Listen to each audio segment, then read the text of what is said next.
In early 2014, No Limit members would allegedly catch KTS Von and shooting him in the chest, but he would get away and survive, with Von apparently spending weeks in hospital, later posting a picture of his weight loss on Instagram, saying that bullet made him skinnier. Meanwhile, in 2014, Mad Max from No Limit is allegedly arrested several times for numerous minor infractions that would end up taking him off the street for a prolonged period. This would mean that for a period of time, two of the most feared people in this ongoing war would be off the streets of Terrortown. This would lead to a short period of calm, and thankfully, 2014 was also a notable period for the music coming out of Terrortown and taking over the Chicago drill scene. After meeting at a youth center and bonding over their shared love of the rap game, G Herbo and Lil Bibby had risen to prominence off the back of their street anthem Kill Shit, the landmark Chicago drill track that put the No Limit rappers from Terrortown firmly on the map and up there with the greats of Chicago drill like Chief Keef and Lil Reese. And while tragedy continued to strike in the streets, Herbo would continue to put his pain into music, using his art to memorialize his fallen friends. His fallen friend G Phazo was immortalized forever in the title of his first mixtape, 2013's Road to Phazoland, and his first full-length debut project, Welcome to Phazoland, which dropped on February the 17th, 2014. Also in 2014, G Herbo would get his first taste of success in the mainstream music industry, when he was featured on Nicki Minaj's underground hit Chirac, a tribute song to the violent underworld of Chicago. Nicki Minaj seems to really get into it, and on the track she even claims to be EBK or Everybody Killer. Meanwhile, Herbo's verse on the song was full of grimy references to life in Terrortown. His iconic hook on the song saw him rapping that he knows a couple guys down for a homicide, and elsewhere on the song shouting out Rock Block. Off the back of this song, Nicki Minaj would give G Herbo an enormous opportunity to perform at Summer Jam, his first chance getting up in front of thousands of fans on stage. Herbo would go on to say that it was this period that changed his life, but all of the added attention of being a poppin' rapper in the rap game wasn't without its headaches. Around this time, G Herbo would be forced to deny that NLMB was a gang, with him doing mainstream interviews with rap publications like XXL, where he would sidestep any affiliations with Chicago's criminal underworld, telling the magazine that Terrortown was a war zone growing up, but that NLMB had stood for Never Leave My Brothers. And it would make sense that G Herbo would want to distance himself from the gangs in Chicago. A mass shooting in a Terrortown laundromat on June 3rd, 2014 put the warring Black P Stones in the media spotlight once again. A gunman had allegedly walked up to a strip mall and fired into the crowd, wounding 6 people including 14 and 16-year-old boys, with a 41, 42 and 52-year-old being shot in the arms and legs, and a 27-year-old woman also being shot in the leg.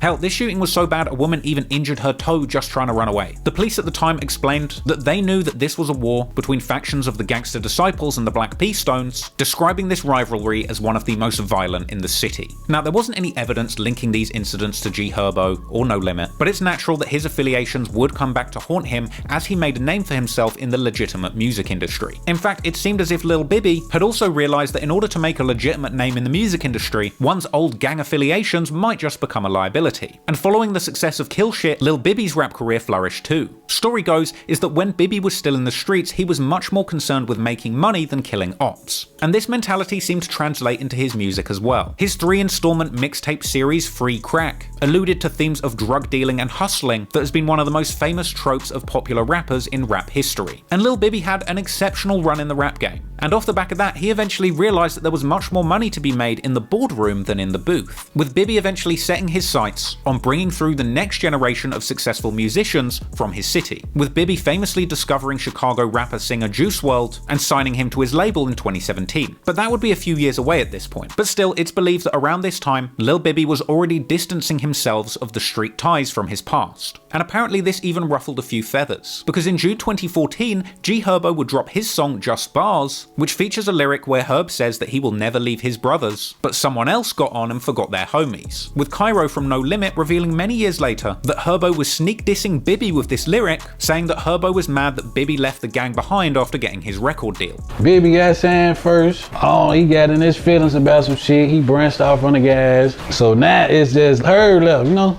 Bibby already said he's separating himself. He on some commercial shit already. He made the song Just Bars, Sneak This Bibby. Apparently around this time, unlike Bibby, G Herbo would remain in Terrortown, and the majority of the NLMB members felt that he was representing them in his music. And over the course of the rest of 2014, Herbo and other No Limit affiliates would drop songs referencing goings-on in the streets. On July the 6th, 2014, EBK Juvie drops Pistol Gang, a track dedicated to fallen member Pistol P, with lyrics also referencing Bud and Lolo, as well as shouting out Bibby and Herbo's mixtape titles, and even having a lyric where he says that Mad Max will come and kill people, and saying that they will do your mans like they did Jordan. Then on August the 2014th, G Herbo drops a remix to Bobby Shmurda's Hot Boy. In the music video, Herbo is seen on the block surrounded by No Limit goons, and on the track he says a lot of incriminating things, like that he used to pop people before rap, saying G Mainski taught him to use others to do hits for him, and he says check the news, somebody went to sleep for Kobe. And in what might be yet another sneak diss towards Lil Bibby, Herbo claimed not to care about record deals. He would shout out VO and Pistol P, and as the year went on, Herbo would continue to honour his fallen friends in his projects. Of course, there was the Pistol P project in December 2014, and of course the Ballin' Like I'm Kobe mixtape dedicated to Kobe. In the years where Lil Bibby tried to step away from the streets and towards the music industry to become a legitimate entrepreneur, G Herbo seemed to take the opposite approach, proudly displaying his gang affiliations in his songs and music videos, with very little care to presenting a commercial and polished image to the music industry. And in a way this worked for him, because while Lil Bibby was burrowing behind the scenes of the rap game, trying to make a bag without it all being about him and his music, G Herbo was becoming the face of Terrortown, carving a place out for himself in the Chicago drill Mount Rushmore. But the only problem was, eventually G Herbo would need to stay away from the streets and soften up his image, if not for the money, then for survival. But the sad truth is that the killers and shooters who stood by Little Herb, while Lil Bibby supposedly left his brothers behind, would wind up being extra hurt when G Herbo ended up doing the same. And naturally, in the years that went by, more and more bloodshed in Terrortown meant that those brothers who did get left behind would only take things more and more personally.